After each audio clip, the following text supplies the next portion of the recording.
Alhamdulillah, wassalatu wassalamu ala rasulillah wa ala alihi wa sahbihi wa man wala wa la hawla wa la quwwa illa billah. Yang saya muliakan, hadir bersama kita Direktur SDIT Plus Usman bin Ali Medan, akhina fillah ad-da'i ilallah al-mujahid fi qawlihi wa fi'lihi, Dr. Al-Ustaz Abdurrahman MPD.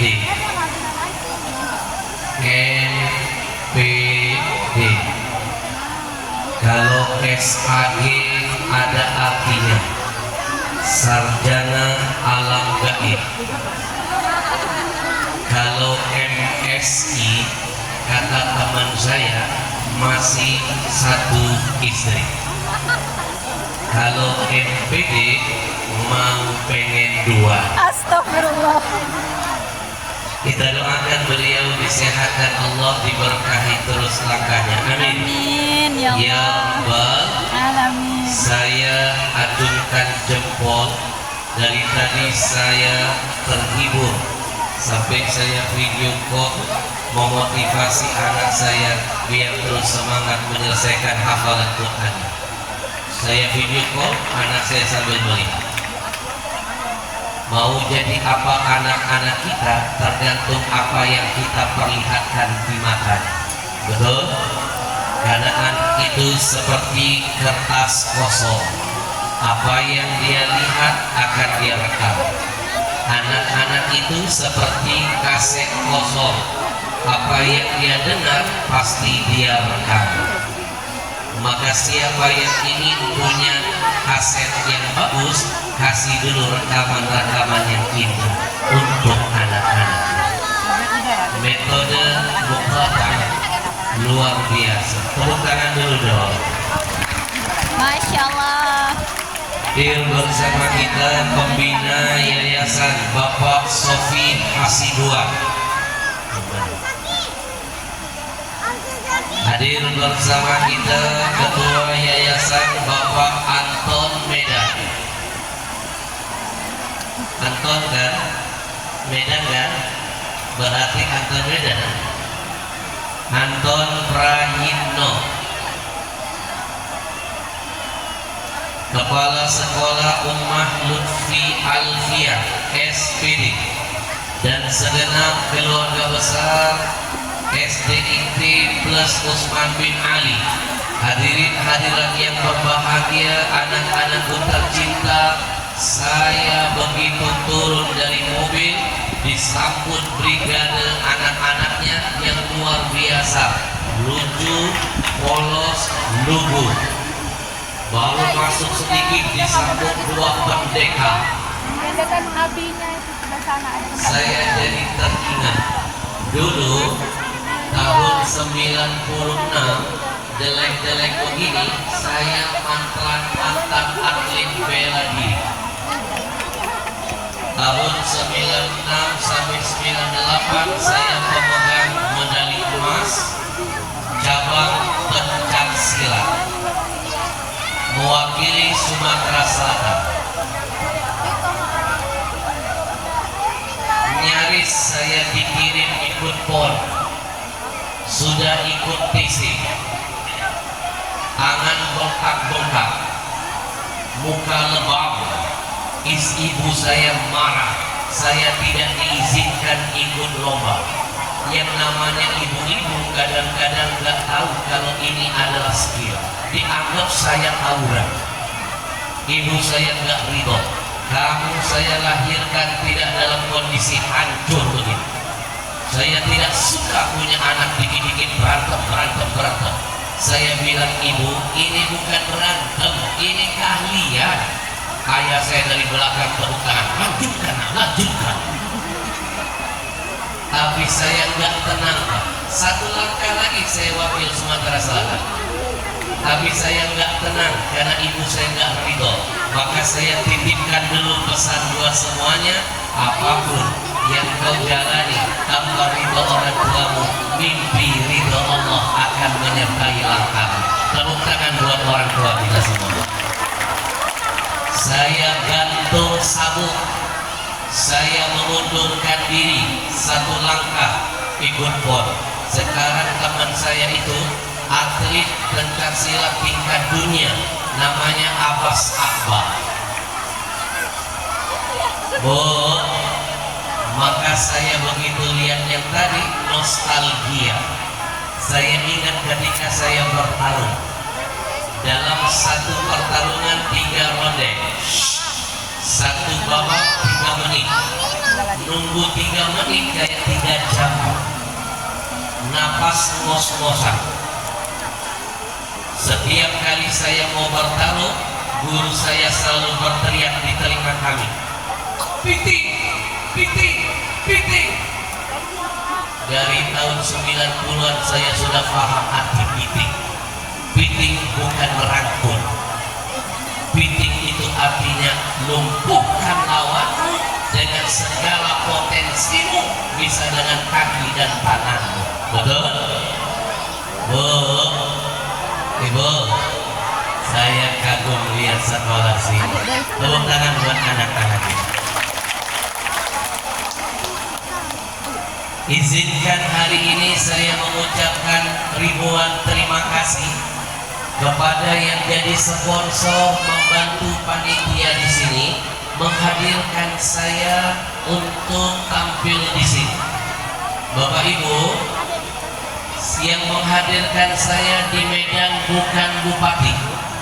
Yang menghadirkan saya bulan ini safari dakwah di Medan bukan wali kotanya, bukan gubernurnya, tapi yang menghadirkan saya, Masya Allah, mereka anak-anak muda, abang-abangmu, wahai anak-anakku, muda usianya Pak, tapi mantap jihadnya. Mereka anak-anak muda yang sedang bergelora jiwa raganya, ingin tampil jadi yang muda yang beragama, yang muda yang berkarya, yang muda yang berakhlakul karimah.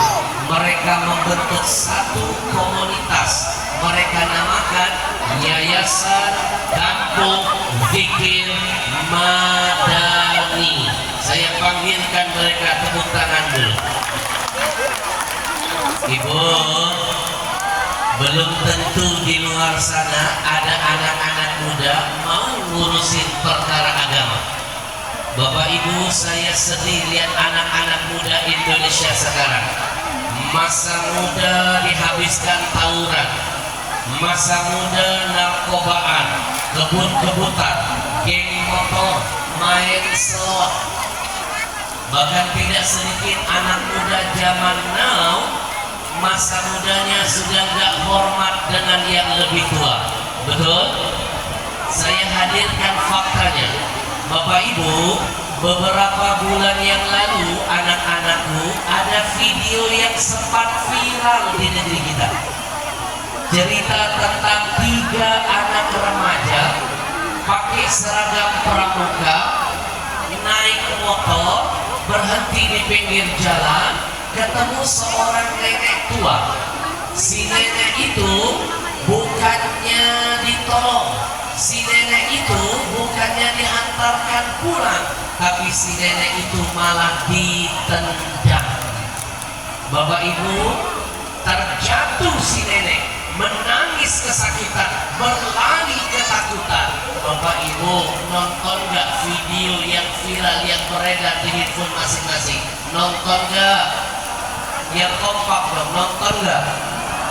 Demi Allah, hari ini saya bersumpah, dengarkan sumpah saya. Demi Allah, saya Ahmad Al-Habsyi bersumpah hari ini.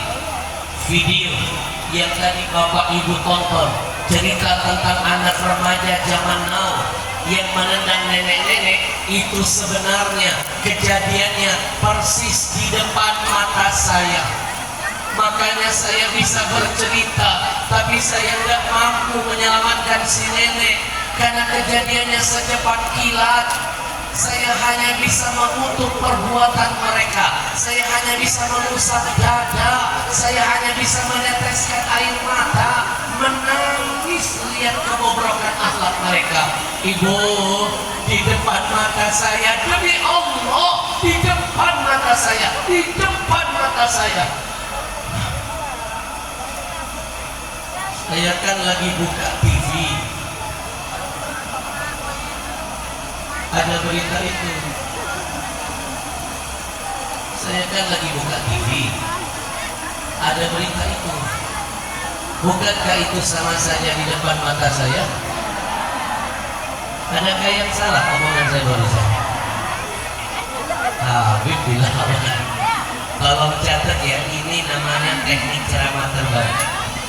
Saya pastikan belum ada satupun penceramah menggunakan teknik ini, karena saya lah yang menciptakannya. Jadi kalau ada penceramah lain menggunakan teknik seperti ini, ketahuan itu copy paste al-habsyi. Karena setiap penceramah harus punya gaya yang berbeda-beda. Jangan hidup dari bayangan orang lain. Betul? Setiap manusia yakin ada kelebihan yang Allah hadirkan yang tidak dimiliki oleh orang-orang lain di sekelilingnya. Alhamdulillah. Sallallahu alaihi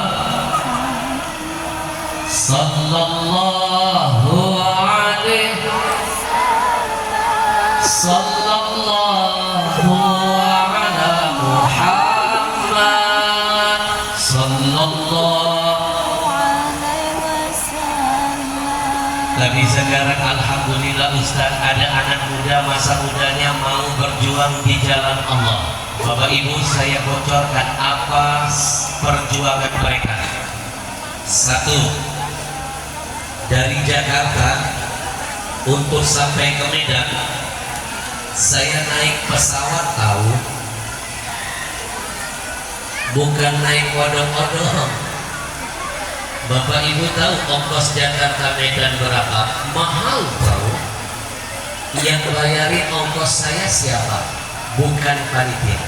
Tanya panitia SDIT, Rp1 tidak dibebankan biaya ongkos saya sedikit pun.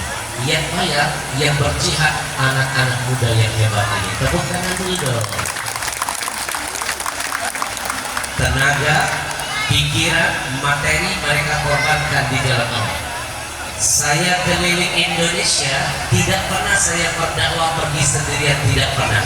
Saya bawa gerbong, saya panggilkan gerbong saya.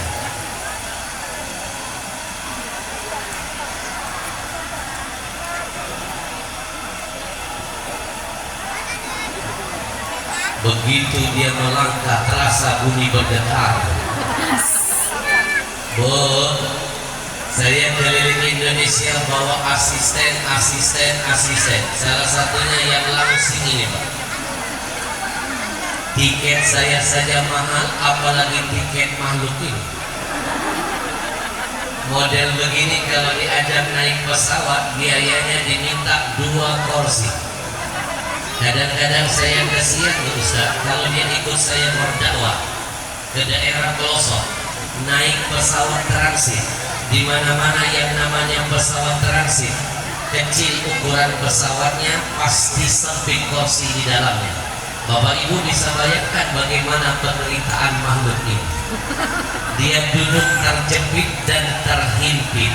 Tapi untung saja waktu itu ada seorang pramugari cantik, baik hatinya, gak tega lihat asisten saya terjepit duduknya. Pramugari mendekat menawarkan solusi kepada asisten saya. Apa kata pramugari? Abang, kalau seandainya abang susah duduk di kursi yang sempit ini, bolehkah kami tawarkan solusi buat abang? Abang, kami bagasikan saja.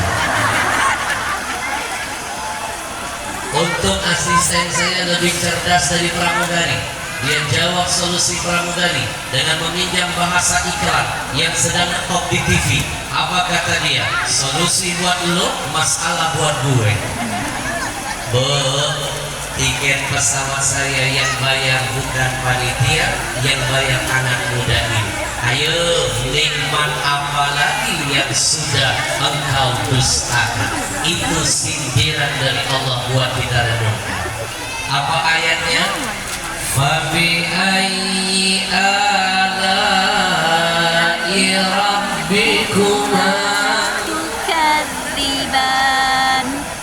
makan minum saya yang nanggung mereka Ustaz. Biaya makan saya saja mahal, apalagi biaya makan. Model begini Pak, punya asisten begini, jangankan urusan makan, urusan minum saya dan dia beda. Saya minum botol, dia minum galon. Jadi panitia hari ini nggak usah repot-repot ya nyiapin makanan buat saya, nggak usah, bungkus aja. Mobil Innova hitam rodanya 4. Yang bayar sewa mobil bukan panitia di sini, mereka. Saya hari ini datang tidak dijemput, pulang tidak diantar. Siapa yang bilang dia laku? Saya laporkan dengan polsek terdekat. Ini kena pasal perbuatan tidak menyenangkan. Hotel saya dan rombongan Pak yang bayar 3 kamar Pak, bukan panitia, mereka loh Pak. Nikmat apa lagi yang kau dustakan? Bahkan mohon maaf, SDIT ini hari ini tidak perlu ngasih saya 1 rupiah.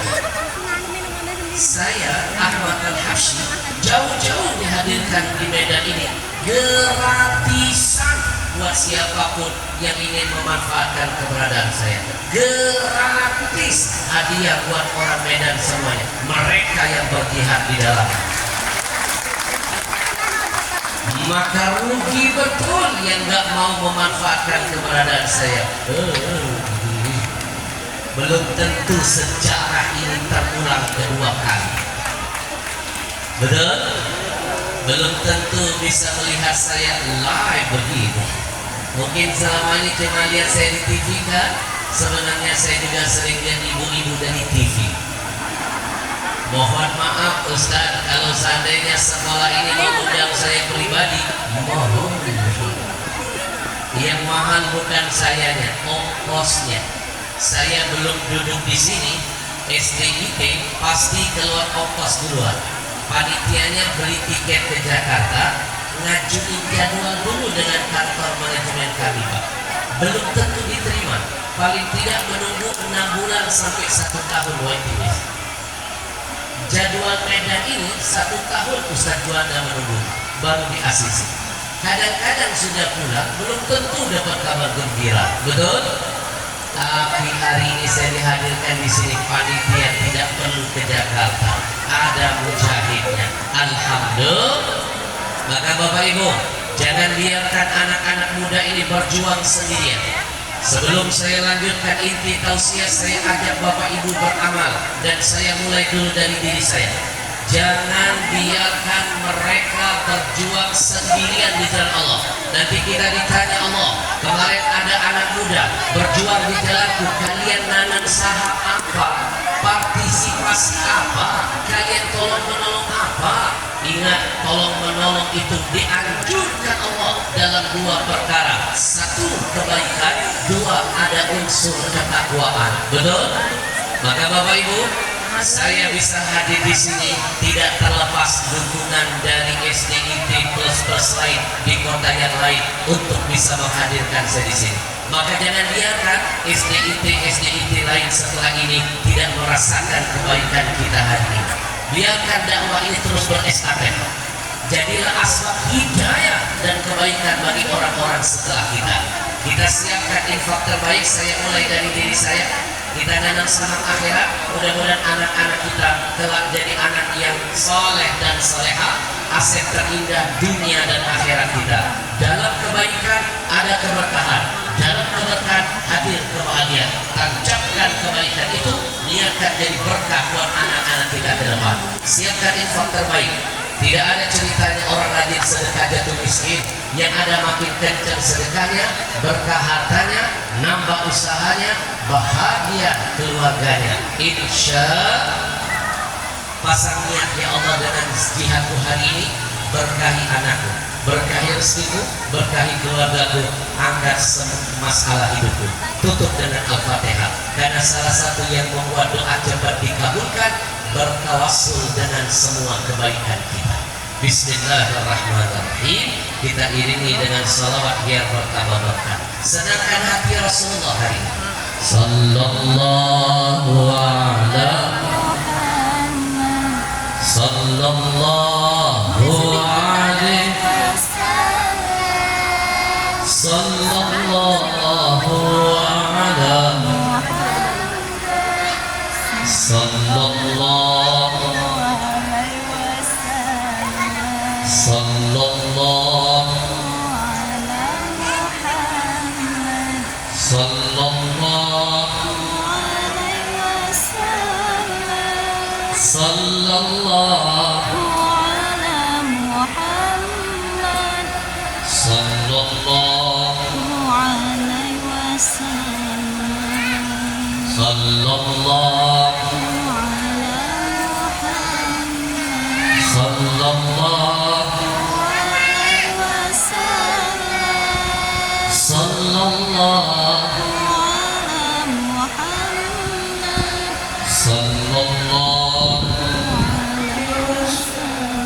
Biasa kasih ayat Maya.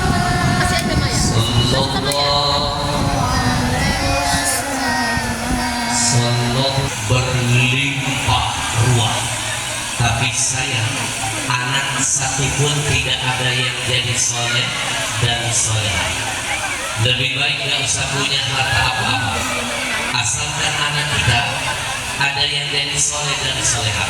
Karena anak yang soleh dan solehah sejatinya akan jadi harta tidak ternilai dunia sampai akhirat kita. Betul? Pesan kedua, tolong dicatat. Buat apa punya pangkat, jabatan, kedudukan, profesi yang sangat mulia di dunia ini, mau jadi presiden, gubernur, menteri, wali kota, bupati, pengusaha terkenal sekalipun, tapi kalau anak nggak ada yang jadi soleh dan solehah, nggak ada gunanya. Lebih baik kita nggak usah punya kedudukan apa-apa di dunia ini, asalkan anak kita ada yang jadi soleh dan solehah. Karena mereka yang soleh dan solehah bukan hanya memuliakan kita di dunia, tapi akan memesan kedudukan yang indah bagi kita ayah ibunya nanti di hadapan Allah. Alhamdulillah. Saya hadirkan sebuah cerita. Dulu Nabi duduk dengan para sahabat, lalu Nabi bercerita, innar rajul la turfa' darajatuhu fil jannah. Wahai para sahabat, nanti pada hari kiamat, kata Nabi, ada dua orang suami istri dibangkitkan Allah lebih dulu dari manusia yang lain.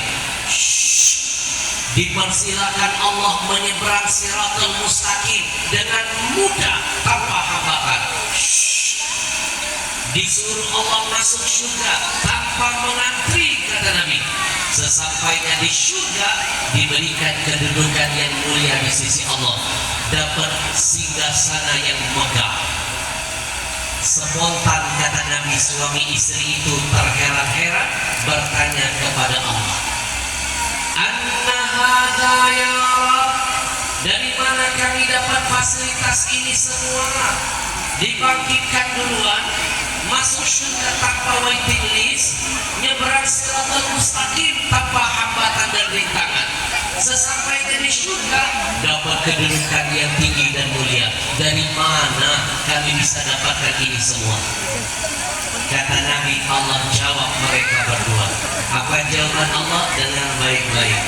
Allah katakan kepada mereka, bistighfari waladikala, kalian dapat ini semua berkat anak-anak kalian soleh dan solehah. Mereka sering mengangkat tangannya memohonkan ampunan dariku untuk kalian berdua. Ternyata anak soleh dan solehah aset dunia sampai akhirat bagi ayah ibunya. Mereka akan terus memohonkan doa terindah buat orang tuanya. Mimpi anak oleh, anak durhaka mau mendoakan orang tuanya. Jadi jangan pernah lupa, anak solehlah yang akan terus mendoakan orang tuanya. Salah satu doa yang sering dibaca anak-anak kita, ringan di lisannya, memberatkan timbangan kita di hadapan Allah. Apa doanya? Rabbi firli wali walidayya warhamhuma kama rabbayani Jangan shaghira. anggap sepele ya. Doa ini nampak ringan di lidahmu, tapi bisa memberatkan timbangan ayah ibu. Dan saya tambahkan ilmu hari ini, tarkud doa lil walidain yadikul aish lil walad. Silakan buktikan, malas mendoakan orang tua bisa membuat rezekimu disempitkan Allah. Maka yang sering tendernya batal, proyeknya gagal, rezekinya tersendat, introspeksi diri, mungkin jarang mendoakan orang tua. Makin sering kau doakan orang tua, makin Allah berkahi setiap langkah hidupmu. Maka hari ini kita baca sama-sama, kita antarkan doa ini buat orang tua kita. Jangan mimpi besok anak kita doain kita, kita gak pernah doain orang tua kita. Mimpi besok panen padi, hari ini cuma nanam rumput ilalang saja. Betul? Semuanya ikuti setelah saya.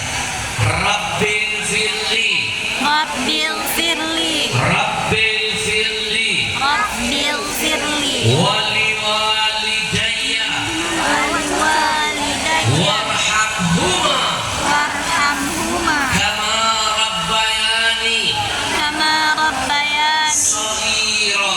shaghira. Singkat pada episode berikutnya. Mas, ini mas. Ibu, saya dan berkahnya buku ini.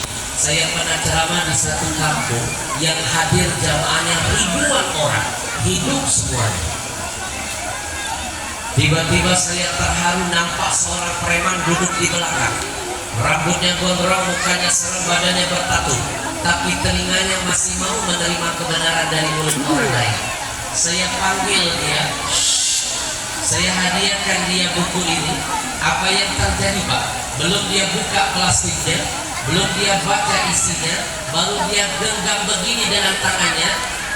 Preman itu bergetar tangannya, berkeringat tubuhnya, menangis dia. Saya tanya dia, abang, kenapa abang menangis? Ternyata dia menangis karena nggak bisa baca. Saya sudah GR. Tapi buku ini sudah terpilih menjadi film. Buku, maaf, tanda-tanda buku itu the best, mega bestseller, pasti dilirik dari film. Ini sudah diangkat dari film layar lebar, Pak, sukses di seluruh diskusi Indonesia. Nanti kapan-kapan santrinya ada penonton dong, mau nggak? Kita cari tanggalnya, 200 santri dengan wali muridnya, kita blok biskup. Nanti saya datang, mau? Biskup itu dari Senin sampai Jumat paginya kosong. Kita bayari porsinya. Nanti saya bawa file filmnya, putar di sana, nonton anak dan wali muridnya. Nanti kita buka hasilnya. Ada training di akhirnya. Saya pastikan bapak ibu yang punya anak, yang suka ngomong kasar, yang gak punya adab, nanti nonton setelah training berubah, menangis berubah, akhlaknya berubah. Mau? Anaknya yang suka salam-salaman begini nanti berubah, salamannya udah begini, nanti berubah, itu pas semua. Mau? Nanti kita kerjasama, ya, nggak usah mikirin apapun, filmnya gratis, bayarin biskupnya aja. Biskupnya mau gratis juga, betul? Nanti biar Ustaz Juanda perwakilan dari sini. Nanti kita cari biskupnya, filmnya saya pinjamin, saya pinjamin gratis buat STP, tapi bayar biskupnya saja. Mau? Keren filmnya. Nonton film saya nggak cukup pakai tisu, Pak, pakai kanibu. Itu buktikan saya. Dan saya ajak anak-anak kecil-kecil seperti ini main filmnya. Nanti siapa tahu film kami yang kedua bercerita tentang santri saya yang tenggelam di Sungai Musi setelah mengikuti lomba hafalan Quran. Itu 4 malam 3 hari tenggelam, jasadnya nggak bengkak, nggak biru, nggak busuk, bahkan harum. Nanti siapa tahu saya pinjam sekolah ini, saya syuting di sini. Boleh? Anak tadi begitu saya masuk gedung yang cantik, bersih, anak-anaknya pintar, nanti saya libatkan masuk di dalam film. Kita bantu promosi film. Masya Allah. Dalam waktu dekat, nanti Pak Donat ada ini jadi target sekolahnya bagus untuk bikin film di sini. Boleh? Masya Allah. Ibu-ibunya pun mau ikut main film saya, ada lowongannya. Mau? Sutradara saya bilang masih ada lowongan. Saya tanya jadi apa perannya? Jenazah. Astagfirullahaladzim. Bu, buku ini saya tulis 3,5 tahun. Kenapa saya menulis buku ini? Berawal dari safari dakwah saya keliling Indonesia. Kota pertama kami kunjungi Jambi. Dari Jambi saya naik mobil 6 jam menuju sebuah kabupaten kecil namanya Muara Kebo. Sesampainya saya di sana, saya menangis, Pak. Ada kejadian seorang anak laki-laki remaja memanci ibunya di kandang kambing. Dia tidur di tempat yang bagus, ibunya dibiarkan tidur di kandang kambing. Saya menangis dan menulis dalam buku saya, pantas Indonesia ini banyak betul musibahnya. Jawabannya, banyak kacang lupa dengan kulitnya. Betul? Istighfar kepada Allah. Astaghfirullah. Rabbal baraya. Astaghfirullah minal khotoya. Kejadian kedua saya temukan di kota Brebes tahun 2013. Ada seorang anak kecil usia 12 tahun mukulin ibu kandungnya sampai babak belur hanya karena perkara sepele. Ibunya terlambat mengantarkan makanan untuknya. Tidak hanya sampai di situ, Pak, dia ambil gantungan baju, dia pukul-pukul ibunya, sobek bibir ibunya. Saya kembali menangis dan menulis dalam catatan saya, pantas Indonesia banyak betul malapetakannya. Jawabannya, sudah ada anak jadi majikan bagi orang tuanya. Istighfar kepada Allah. Astaghfirullah. Astaghfirullah. Kejadian ketiga lebih memalukan dan memilukan kami temukan di Pulau Jawa. Ada seorang ibu sudah tua, janda, wanita soleha, tapi masih semangat dia bekerja demi mencari rezeki yang halal bagi anak-anaknya. Dia rela jadi kuli, buruh tani, panas dari matahari menyengat dia tahankan demi rezeki yang halal bagi anak-anaknya. Tapi sayang, seribu sayang, tidak ada seorang anaknya pun yang mau membantu jihad ibunya. Ketika sang ibu tengah bertani, masuk salah seorang anak laki-lakinya membawa parang di tangan, memaksa minta uang 500.000 dari sang ibu. Ibunya nggak punya uang, dia kejar ibunya pakai parang. Berlari sang ibu menangis ketakutan, ingin menyelamatkan nyawanya. Lalu sang ibu terjatuh di tengah sawah. Apa yang terjadi? Dia tebas leher ibunya. Terpisah leher dan kepalanya hanya gara-gara uang senilai 500.000 saja. Saya makin menangis dan menulis dalam catatan saya, pantas Indonesia ini banyak betul musibahnya, mulai dari tsunami, banjir bandang, tanah longsor, gunung meletus, gempa bumi, angin puting beliung, likuifaksi.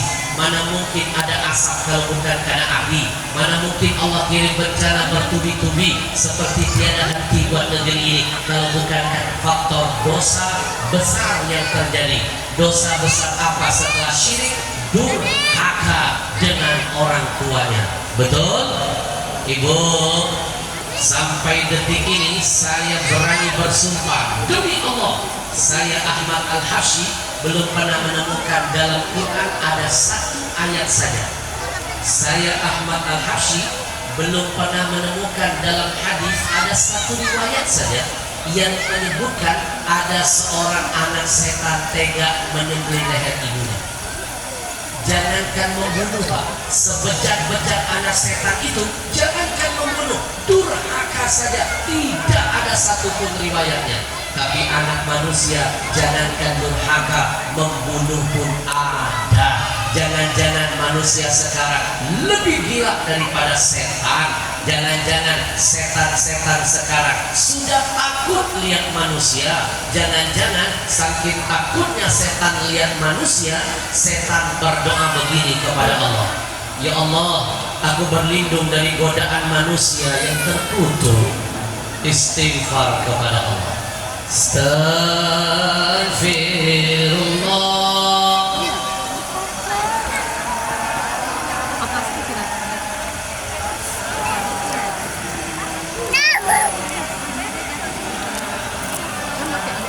Astaghfirullah.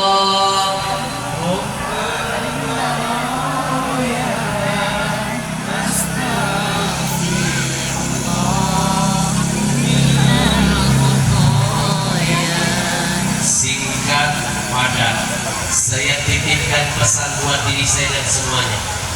Anak durhaka, jangan bermimpi langkah sampai ke surga. Jangankan masuk surga, mencium bau surga yang Nabi janjikan akan tercium 1000 tahun perjalanan menuju ke surga, diharamkan Allah.